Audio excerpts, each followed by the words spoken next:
Hello everyone! On our ongoing journey we have faced primals, worked with mischievous elves, and now met one shady man deep in a dungeon. This was Lahabrea, one of the Asians, a group that will become a variable thorn in our side for a very, very, very long time.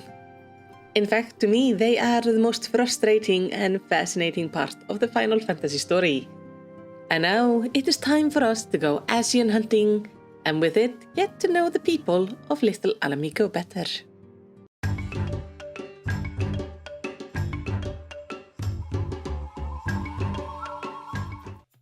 After speaking to Minfilia and her agreeing that Lahabrea should definitely be our next target of interest, we head to Eastern Thanalan, where there has been a rumor of a dark-hooded man, one kinda matching Lahabrea. The issue with all these sightings is they don't specify the color of the mask because they don't know that that actually matters. Because black mask is not Lahabrea, red mask could be Lahabrea, but people more focus on the dark-hooded man kinda appearance. So we had to interview the merchants in the area and find out that one has indeed spotted a masked man by a fire. The man was approached by some Kikirin, though the merchant did not hear what they spoke about.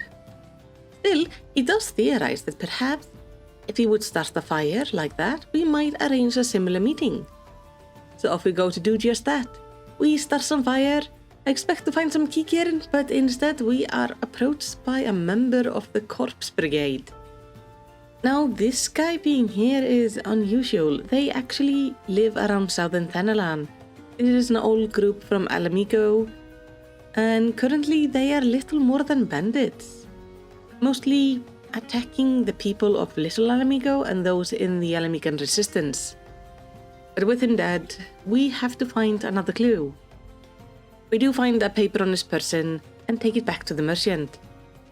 The merchant tells us that the Corpse Brigade can usually be found around southern Thanalan near Little Ala Mhigo, so why not start our search there?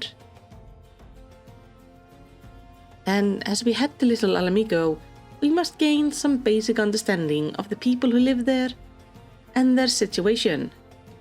For this we have to go about 20 years back in time and go to Ala Mhigo. During this time, the city-state was embroiled in a civil war against the tyrant king Theodoric, also known as the King of Ruin. The Corpse Brigade actually served this king before his fall, and seem to in a way still do it, even though the king has been dead for a very long time and Ala Mhigo has been lost for just as long. Because what was meant to become a fight for freedom from tyranny turned into the opposite. As after the king fell, there was some resulting instability in the region, as one could expect with the change of power.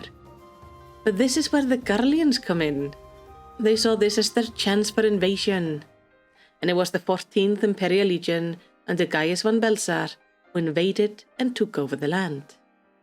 Some of the people of Ala Mhigo formed a resistance that would be beaten down, and many ended up fleeing the Imperial rule into the west and south parts of Eorzea, many of those ending up near Ul'dah, a city-state known for its prosperity. Now you might think, wait, but isn't Gridania right next to Girabania? Why wouldn't that be the most logical place to go? And yes, geographically, that is true. But it's the history that causes the problem. Because around 80 years ago, Ala Mhigo went to war with Gridania. And since then, relationship seriously soured. And as we know from my history of Gridania, the elementals rule all there. And those things can hold a grudge for a very long time.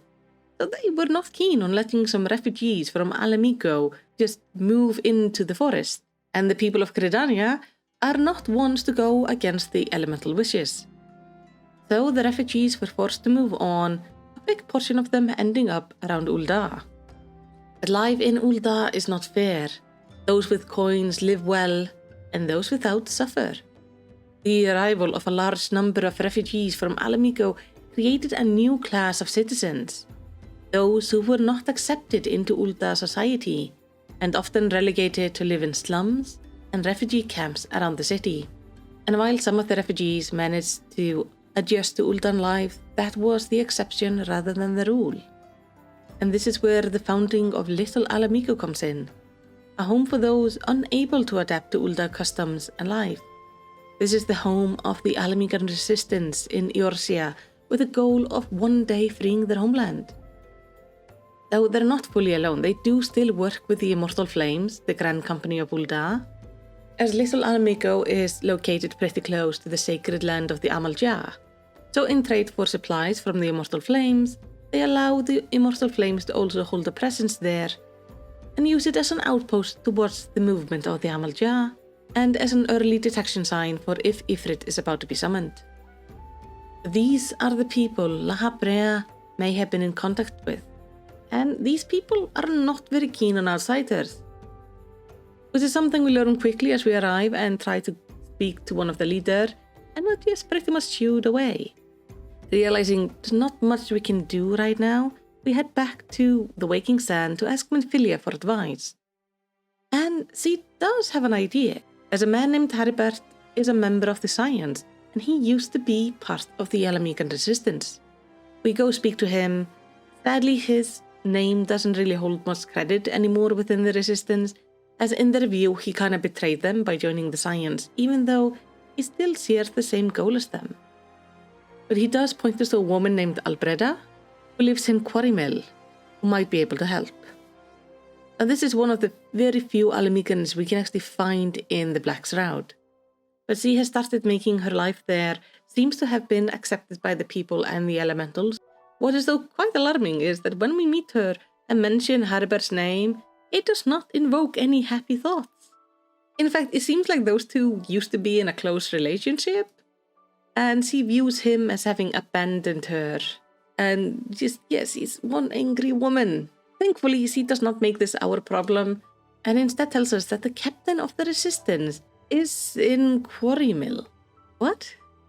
That is unexpected, but okay. It turns out Mefrid and few others are there. They seem to have been on their way to Little Ala Mhigo, but one of their party got injured on the way, and that is why they are stopped at Quarry Mill. But different from the people of Little Ala Mhigo, Mefrid is actually willing to talk to us.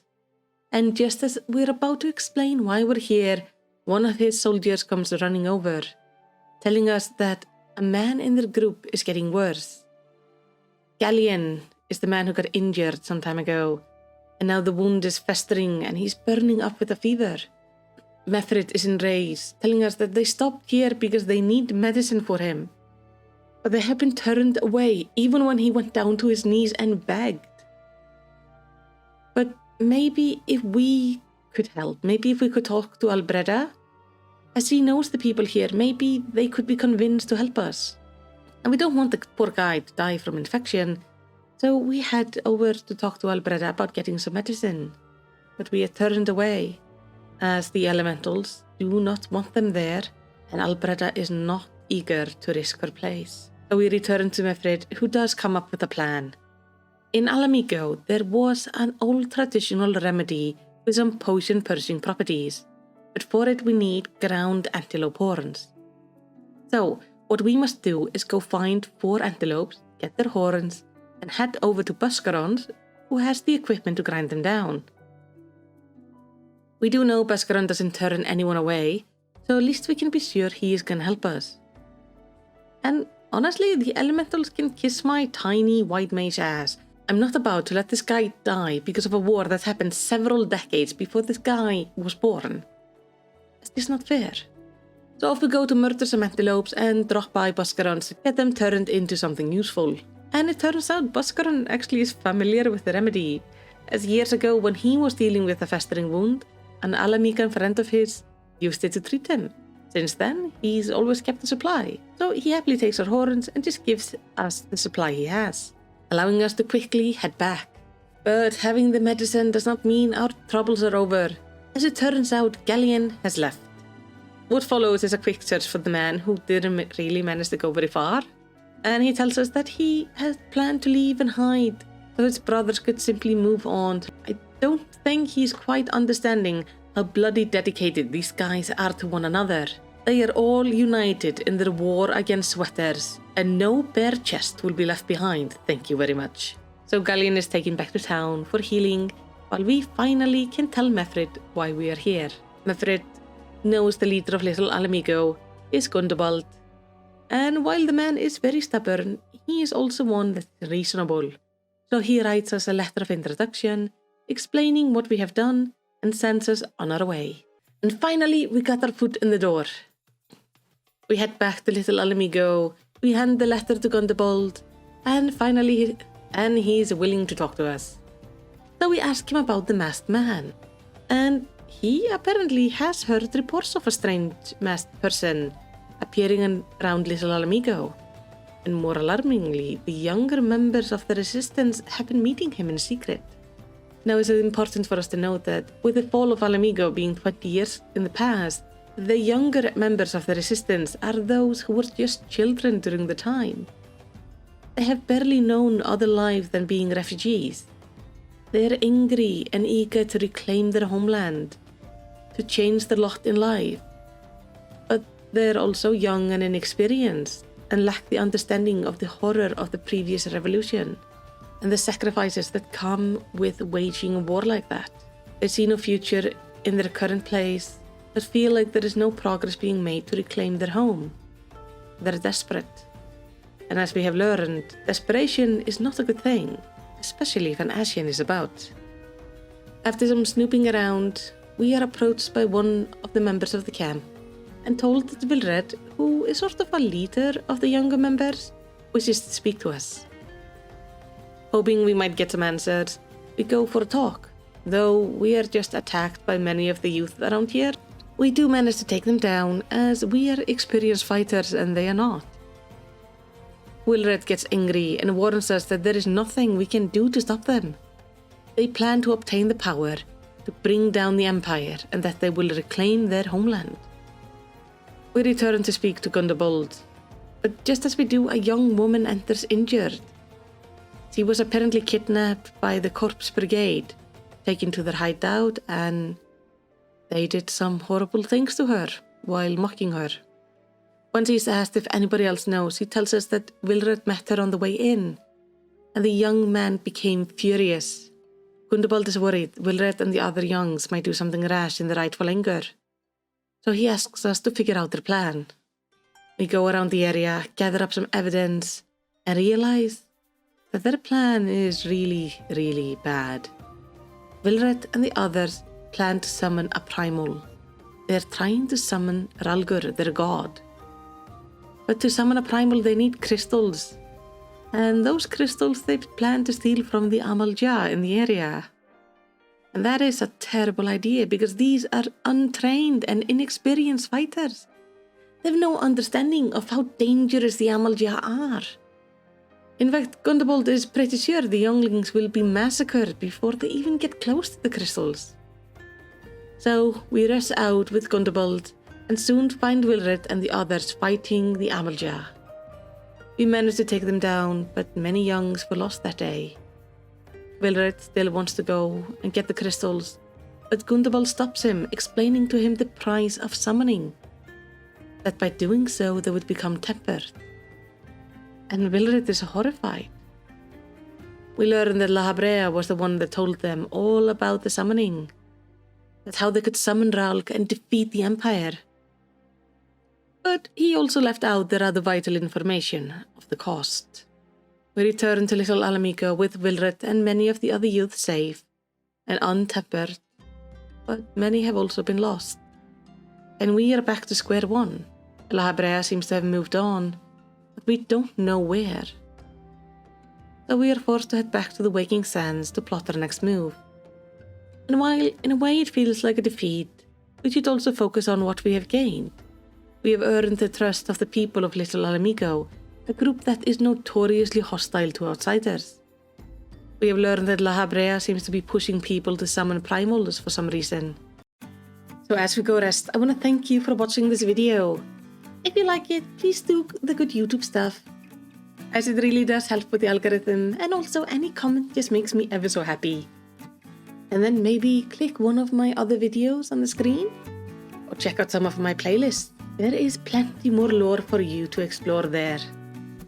But for now, whatever you end up doing, I hope you have a lovely day.